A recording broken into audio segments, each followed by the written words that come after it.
when I graduated to adulthood and even familyhood, I found myself doing the same thing. And somehow I managed to catch the pancake every time and it never flopped onto the floor. That's amazing. Wait, you did this in your student days? No, well, growing up. Oh, in your home? Yeah. No, he did it here. Oh, Oh, I right, did it right, here right, too, right, yeah. right, right. In America, yeah. Yeah, but your mom used to do it from when you Yeah. were young. Pancake Tuesday is always the day, the Mardi Fat Gras. Tuesday, Mardi Gras, Mardi Gras, yeah. which is the day before Lent begins. Yeah. And do you know the origin of that, of pancakes? No, but I do know that there's a place in England in Buckinghamshire, the name of the place I forget, which celebrates it every year with a pancake race. And the ladies in the community stand on the starting line, each with a skillet or Pan, yeah. frying pan and a pancake, and then at the whistle they charge down. They have to get to I think a point 100 yards away, and to have tossed it at least 3 times, otherwise you just get disqualified. And tell them the That's rhyme that you amazing. told me from your childhood. Pancake Tuesday's a very happy day. If you don't give us a holiday, we'll all run away. Where will we run to? Down Cross Lane. Here comes the teacher with a big fat cane. Well, was it a day off? Was it a No, holiday? no. It was just part of the run. Yeah. Wow. For all I know, it may have been historically, it may have had some significance historically, but I'm not aware of it. Interesting. Well, yes, I'm hoping to serve pancakes to my children tonight. Good. So, we have If I weren't occupied elsewhere, I would join you. Are you occupied? What Yes, is it? we've been invited by Nathaniel. To have their Pancake Tuesday with them? No, he didn't mention. No, it's not Pancake Tuesday. He's going to be doing something else. Oh, okay. Edible. Yeah. Well, because Abigail's back. So Yes, she's back. they can actually have edible food She again. brought back some, perhaps you'd say, Texas pancakes or something. All right. Well, we're continuing on our odyssey through photographs, and I think, these are later. I thought we'd do earlier ones, if we may. These are wedding ones of your mom. This is later. These are later. So these are the ones that I was looking for. So this is a picture. As you can see, it's a little bit of a shine. So this looks like. That's my parents, and that's John. I mean, yeah, Uncle John. Right. And this would be Deborah. Okay, the 2 youngest. Yeah, the 2 youngest. Yeah. And so that would be at 9 Circle Road. No, that was Ashmore Avenue. Oh, Ashmore Avenue still. Yeah, Ashmore Avenue. Well, maybe this is from the same series, and you can see. So this is the 4 boys. It looks like. Yes, this is Ashmore Avenue from the 4 boys, from Roger, the oldest, down to John, the youngest boy. Right. In the background is the Mason's house. And there's a little sort of stile. You could, at the bottom of our garden, you could climb over the stile into the Mason's garden, which is a nice shortcut instead of having to go all the way down Ashmore Avenue and then onto the Stockport Road and so on. Right. And would you go through the Mason's yard then? Yes, but They didn't complain? I think there's some ambiguity. I'm not quite sure whether it was done regularly. I can see my children keep seeing photographs of you when you were younger and saying, that looks like Uncle Brandon. Which is interesting because I wouldn't automatically say that he looks the most like you, but in these photographs. It does seem like there's a lot of likeness. And here's here's 1, 2, 3, 4. This is 6 of the 7 children. So this is missing Deborah, that photo. Yeah, John is the youngest there.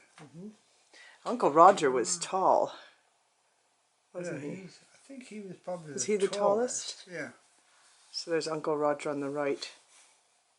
With, it looks like Dad and John in the middle. So yeah. And you got on best with Uncle John, I think. Right? Well, it went by age. I mean, John was the closest to me in age, and so naturally we did lots of things together. Right, and Aunt Jillian.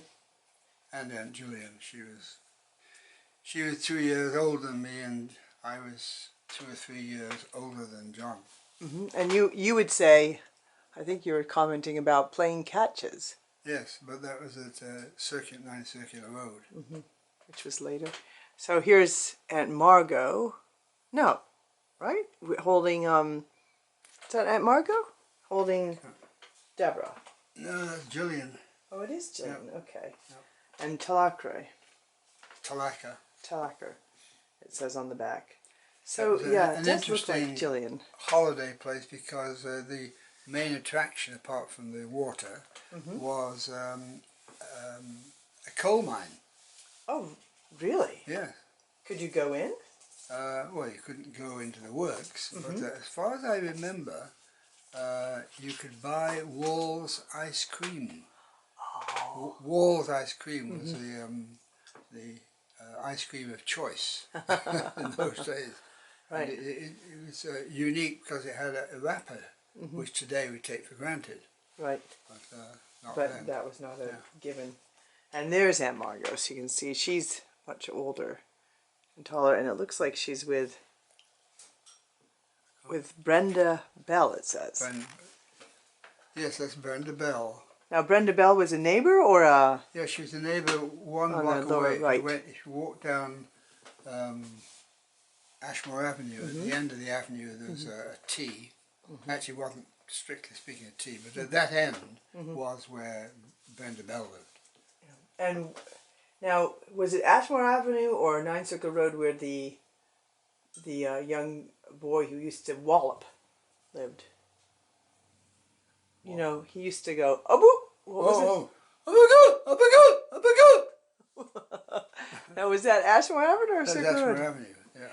And he did that because he couldn't speak? Oh, I see. That, yeah.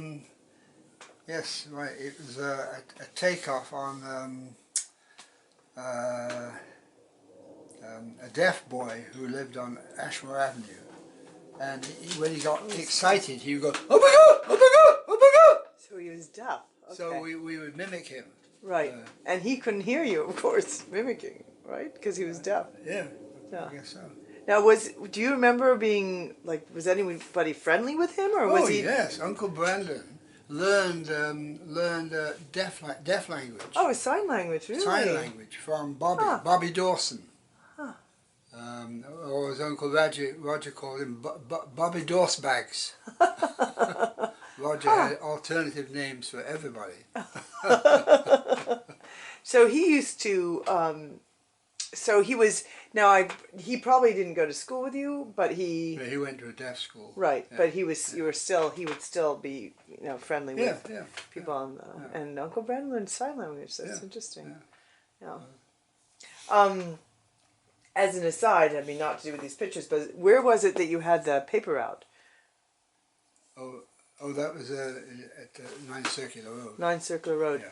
And I remember you telling me you inherited the route from, was it Uncle Brandon?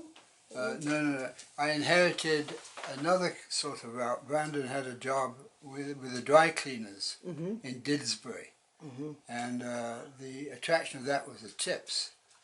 And there's one particular lady, Mrs. Wax, and she was a very good tipper. But when he had graduated, I think he kept that Saturday morning job up to the point when he went away to college, to university. And that was a point at which I took over the route, And that was delivering dry cleaning. dry cleaning. Right. Yeah. But before that, you did have a paper route, and I think you told me I had a paper route, and I graduated from the paper route to the more lucrative and less painful, because the paper route made you get up early. and did you get tips for the paper route? No. No. But I think you told me that you believe it helped you with your running skills, because you were very fast going around with the paper Yeah, route. well, English people tend to be addicted to newspapers, and so it's not just one newspaper. You'll have several newspapers, and when you started off your route in the morning, the bag was very heavy. Right. But as I ran with the bag, and as I went along, it got lighter and lighter and lighter. And in that connection, there was a doctor, Dr. Brocklebank. Did I tell you this before? No, I don't think so. And he used to, I would always see him sitting at the dining room, the breakfast table, in fact. And on one occasion he came out and talked to me and asked me questions. And he was doing that because he was writing an article for the British Medical Journal about exercise for children. And so I got roped into that. and received a small stipend for having done really? it. Yes. Oh my And I was told by a teacher at school who knew Brocklebank and had in fact conferred with him that that I technically had become a professional and was no longer an amateur because I received this money, which was quite amusing. Oh, that's very funny. Yeah, well, I remember being the other story that I wanted to hear from you, and then we'll go back to the funders, is I remember you, now I wanted to make sure I recorded this. You were saying that you would go to the to a shop, maybe a newsagent's, and they had broken cookies, and they were cheaper. That was Stockport Market. Okay. And particularly when we lived nearer to Stockport than to Withington, where Circular Road is. And they would sell off broken biscuits, and so my parents would always buy some broken biscuits and bring them home. A lot cheaper, of course, And distribute them as the treat. But you yourself didn't go and buy them? No, this was in Stockport. This is always a Friday after work. My father would come and pick my mother up, and they'd drive over to Stockport Market and get various things like potted meat and the broken biscuits. Also, my father was addicted to thrillers and detective stories, and you could both buy titles at Stockport Market, paperbacks that you didn't otherwise have, right? And you could sell ones you no longer needed that you'd read. So you return them. Yeah. Interesting. Well, now I know where I get my addiction to thrillers. Oh. That's one of my favorite genres to read. I didn't realize that. I come by it honestly. Now I don't have to feel at all like. I used to read them, but began to feel guilty about wasting my time. Well, but you see, now I can say it's genetic. I don't have to feel guilty. Now that I'm nearly 50. Yeah, and your father had a real sweet tooth, because I remember you telling me that, was it Sunday morning he'd lay out treats? Yeah. So. He would always pick up a variety of sweets on Friday night, and on Saturday night after he'd gone to bed, he would, and depending on how many children were at home, he would lay out lines. If there were enough children, let's say there were 4 or 5 at home, then there'd be 4 or 5 lines of candies, usually at the head was a couple of biscuits. Mm-hmm. But then you'd go down to other things, licorice all sorts, and caramels. And if you were fond of this sort of thing, as I was, you would come down and, let's say Uncle Roger was at home,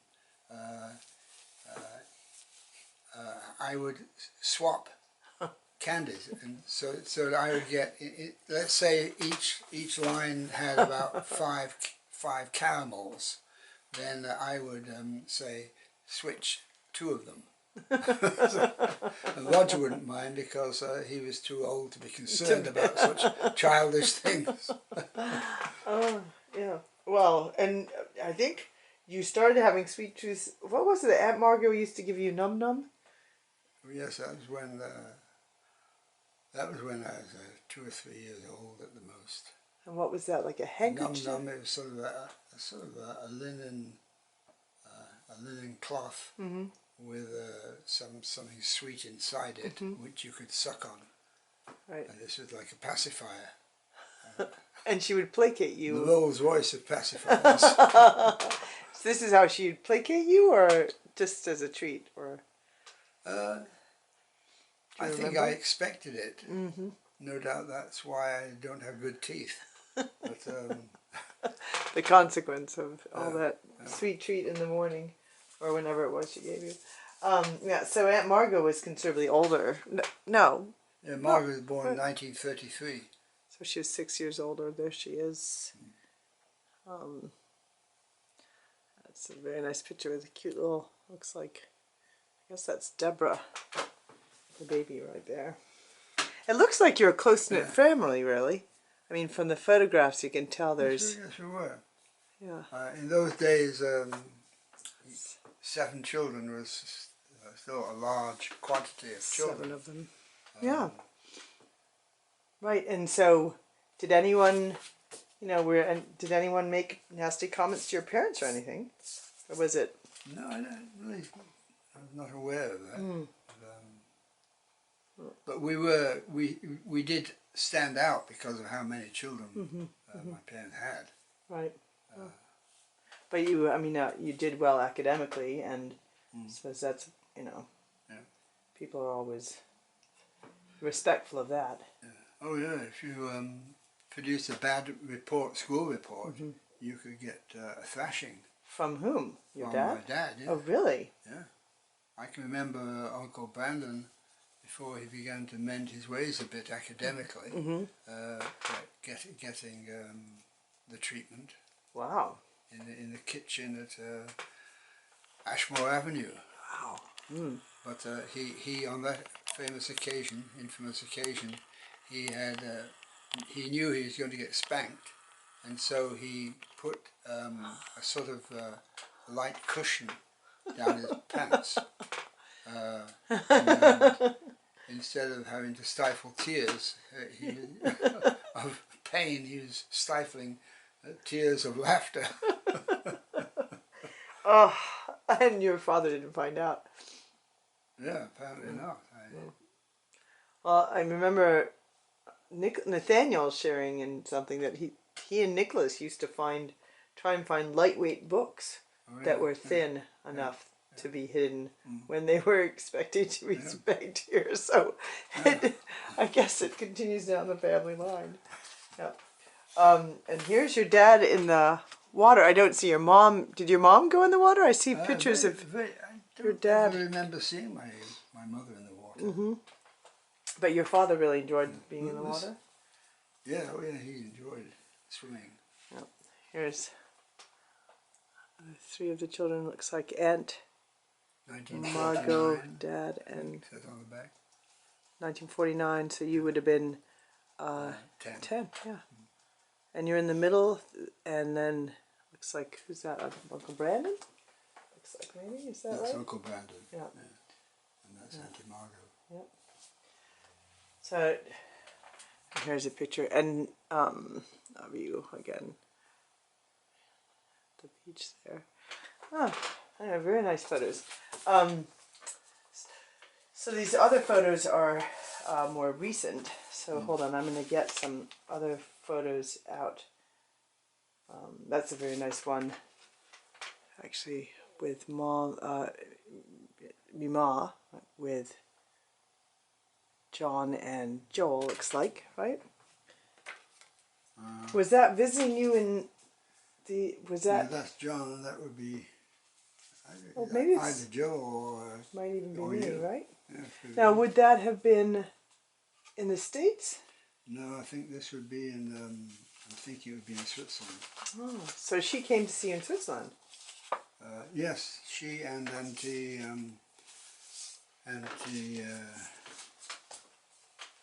Deborah? Aunt Joe? Auntie Sybil. Oh, really? Auntie Sybil. So she came with her sister? Yeah. Instead in fact, of your... she came with her sister to visit us here at Redfield Place. So I didn't. But I don't she was remember more that. used to travelling. My mother was not at all used to it. Your dad, Aunt Sybil, was used to traveling. Yes. And And now why she was had that? the money to travel, which we didn't. But your father didn't want to come over. No, my father was. I think my father was embarrassed at the thought of going to the bathroom in an aeroplane. He couldn't picture Embarrassed it. by the idea of walking down the aisle and people knowing that he must be going to the bathroom. Right, right, yeah. Now, was it your father? Because that triggers a memory of a story you told of your father going to a cricket match and bringing his own sandwiches, Oh, and yeah. he didn't Yeah. want to be seen. Was that to do with going to the bathroom too? He didn't want to be seen, I or was it I think he may have felt embarrassed that eating in public? he didn't have a prepared meal, but he bought sandwiches. Homemade sandwiches. Yeah. And this, there was a story. Now these are some pictures in Switzerland, and my father, and this is before you're married, I think, and then this is later, and Aunt Deborah's on the side, Mom's in the middle, and then holding. It's hard to tell which child that is, but that's Aunt Deborah meeting, and you were telling me. So It's at Bellevue, the Homme de Réadaptation. right, and you were. I wanted to get this on tape because you were telling me last time I was here, but I didn't tape it. Was a home for, what did you say, spastic? Spastic is how they were referred to in those days. Right, which was maybe Nah. cerebral palsy. Yeah. So Right, and so there was 2 American women who moved to Switzerland. three actually. 3, okay, and Anne, Rosemary, and Mary. and Rosemary, and they opened this home, and it was near Labrie, and you would Next go over door, there. literally next door. Next door. Oh, next door. And that you and some of the, I mean, you'd often go over there. They would need help, To help moving wheelchairs and so on. and people with Labrie would go over there. And Uncle Jonathan, was it Uncle Jonathan who spent some time there? Yeah. My mom's cousin, and but that the women were pretty fearless. They would take these children out sledding or Yeah, oh, yeah. just things that people couldn't imagine they were doing. They would